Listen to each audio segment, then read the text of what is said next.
लेकिन नियति ने देखो, नियति ऐसा खेल खेलती कभी कि अमीरी को गरीबी में बदल देती है। अचानक मेरी सास की तबीयत बिगड़ गई, और बिगड़ने का कारण भी था मेरी सास। मेरे जेठ जी का नया घर बन रहा था, वो घर में देखने के लिए क्या गई पता नहीं, छत पे चढ़ रहे थे क्या कर रहे थे, तो सीढ़ी पे चढ़े तो उस समय वो सीढ़ी से फिसल गई, उनके पेट में लगा था।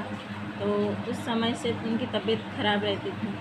फिर उनको हम लोग मतलब मेरे हस्बैंड डॉक्टर के पास दिखाए। डॉक्टर ने बोला कि उनको ऑपरेशन करना पड़ेगा, बड़ा ऑपरेशन करना पड़ेगा, तो उसके लिए ज़्यादा खर्चा आएगा, 8-9 लाख के बराबर का खर्चा आएगा, ऐसे करके बोल दिए। तो मेरे हस्बैंड उस समय गाड़ी चलाते थे, ड्राइवर दूसरे के पास कार चलाते थे, क्योंकि छोटेपन में पापा गुजर गए, मम्मी और इनके पास जिम्मेदारियाँ थी। तो फिर मेरी ननदों की भी, दोनों ननद की अच्छे से शादी कर दी ये लोग। फिर मम्मी की तबीयत बिगड़ गई, तो फिर उसके बाद ये घर पे भी नहीं थे, तो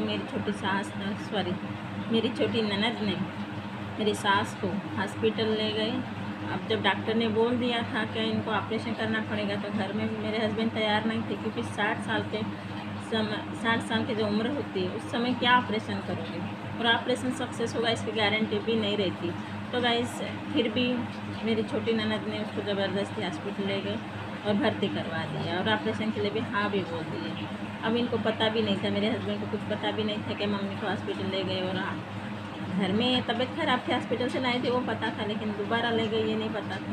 फिर उन्होंने ज़बरदस्ती जब ऑपरेशन बोल दिया तो ये लोग हाँ बोल दिए। हाँ तो बोल दिए, लेकिन खर्चा किसका लगा? मेरे हस्बैंड का लगा, उनके पास पैसा भी नहीं था। जब मम्मी के साथ जब रहते थे उसी घर को बेच दिए, मतलब अपने हिस्से का जो घर था वो घर बेच दिए, और बेचने के बाद वो जो भी पैसा आया मम्मी को लगा दिए। देखो आज के ज़माने में कोई ऐसा नहीं करता। वैसे देखो तो एक माँ के 5 पुत्र थे, कहने के लिए 5 पुत्र थे, लेकिन किसी काम के लिए। अब जब वो माँ ने पाल पोस के बड़ा कर दिया मेरी सास को, मेरी सास ने तो मेरे बड़े जेठ को बोल दिए हैं कि मम्मी हॉस्पिटल में है, आप आओ। तो उनका दोनों, एक ऑपरेशन से सक्सेस नहीं हुआ, एक ऑपरेशन तो पेट का कर दिए, लेकिन उनको फिर खाने में और बहुत सारी दिक्कतें आई। कुछ बातें नहीं बताई जाती, बहुत सारी दिक्कतें आई। तो फिर डॉक्टर बोला एक ऑपरेशन सक्सेस नहीं हुआ, लेकिन दूसरा भी ऑपरेशन करना ही पड़ेगा। अब ये बहुत नाराज़ हो गई कि पहला भी ऑपरेशन के लिए मैं मना किया था, फिर भी ये लोग ज़बरदस्ती उनको हॉस्पिटल ले गए और ऑपरेशन के लिए राज़ी कर दिए। अब वो भी ऑपरेशन सक्सेस नहीं हुआ, तो दूसरे ऑपरेशन की क्या सक्सेस की गारंटी है?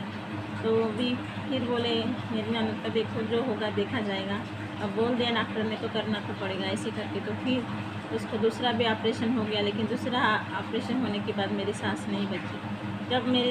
जब वो ज़्यादा सीरियस थी दूसरा ऑपरेशन होने के बाद, तो मेरे जेठ को बोल दिए थे क्या आओ आप मम्मी से मिलने आओ, आखिरी सांस तक मम्मी है, ऐसे करके। तो मेरे जेठ बोले अभी मेरे पास टाइम नहीं है, मैं कार लेने जा रहा हूँ, बाद में आऊँगा, ऐसे करके। देखो माँ इधर मौत से जूझ रही है हॉस्पिटल में, और बच्चा देखो कार लेने गया। अब कार लेने के लिए लड़के के पास पैसा है, माँ को पैसा लगाने के लिए नहीं है, तो ऐसे औलत किस काम है? फिर उन्होंने, अब ठीक है इनके हिस्से का, जब माँ बाप ने जब थोड़ा बहुत कमा के रखे होंगे तब तो 2 घर हुए थे। अब एक घर तो उन्होंने को हुआ मेरे जेठ जी को, लेकिन एक घर इनके हिस्से का था, इन्होंने बेच दिए।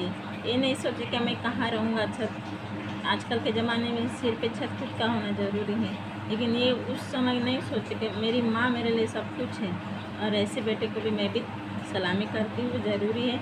लेकिन देखो जब औलाद 5 है तो 5 से मिल को माँ को करो सब, एक ही औलाद में करना ही ज़रूरी नहीं है। कर लिए बहुत अच्छा हो गया, लेकिन भगवान की मर्ज़ी, भगवान ने उनको नहीं बचा लिया। काश बचा लेते तो बहुत अच्छा रहता, लेकिन जो होने को कोई टाल नहीं सकते। तो वो फिर हॉस्पिटल में ही फिर गुजर गए, आईसीयू रूम में रखे थे, बहुत दिन रहे, दोनों ऑपरेशन सक्सेस नहीं हुए। तो फिर मेरी सास गुजर गई। मेरी सास गुजरने के बाद मेरा हस्बैंड फिर अकेले रहने लगा। अकेले रहने के बाद फिर मेरी शादी हुई उनसे, फिर मैं आ गई। अब मेरे परिवार में मेरा एक लड़का भी है 7 साल का, और मेरे हस्बैंड, अभी हम लोग तीनों लोग किराए से रहते हैं। और अभी भी वो गाड़ी चलाते हैं, दूसरे की गाड़ी चलाते हैं। अब क्या करें, अब बच्चा भी मेरा 7 साल का हो गया। ये मैं बात इसलिए बताई कि देखो, जितनी अपने माँ की सेवा हो आपसे हो, बेझिझक करो। माँ माँ होती है, माँ से बड़ा कोई नहीं है। ऐसे करके आज भी ये फिर हम लोग मेरी सास का एक और दूसरा घर था, तो वो मेरी ननद के नाम पे था। तो वहाँ पे मेरी सास रहने लगे थे, बीमार थे, तो फिर वहीं शिफ्ट करे थे हम लोग। तो फिर उसी घर में हम लोग भी कुछ दिन रहे। तो फिर ये सदमे में गए थे, मेरी मम्मी यहाँ ऐसे करते थे, मम्मी यहाँ बैठते थे, मम्मी यहाँ पूजा करते थे, सब चीज़ मतलब वही बातें वही। अब उनकी भी बातें सही है, शुरू से अपने माँ के साथ रहे, और इतना सब होने के बाद कौन बच्चा नहीं कहेगा। तो हर चीज़ में मेरी माँ का ये है। अभी भी कुछ कुछ चीज़ें आज भी उनके रखे हैं। एक छोटा सा बटवा है, और भगवान का जो मंदिर है हमारा, उसके पास एक गुल्लक था, वो गुल्लक भी है। और एक जो पानी गर्म डाल के जो शरीर को सेकाई करते हैं, वो भी है। एक साल भी है, और मेरे सास और ससुर की फ़ोटो भी है। ऐसी बहुत सारी चीज़ें, बाकी सामान बहुत था लेकिन हमारे पास, लेकिन मेरी ननद ने पूरा ले गई। बोली मेरी मम्मी का है, मेरे ये मम्मी का है, वॉशिंग मशीन मेरी मम्मी की, फ्रिज मेरी मम्मी का है, सब बोल बोल के सब सामान ले गए। अब मैं भी क्या कर सकती हूँ। अब मेरे हस्बैंड बोले जाने दो, जो है। अभी तो हम लोगों के पास फ़िलहाल के लिए कुछ नहीं है, फिर भी कोई बात नहीं, हम लोग हौसले से आगे बढ़ रहे हैं। और लेकिन ऐसा नहीं करना चाहिए। मेरे ननद लोग है ऐसे ही, इतने पैसे वाले दिखते, लेकिन हरकतें उनकी एकदम छोटी है। अब उनसे तो बाजी आ नहीं रहे हैं, सुधरने का नाम नहीं ले रहे, तो क्या करोगे। अब जैसा है वैसे है। तो ऐसी है मेरे हस्बैंड की कहानी।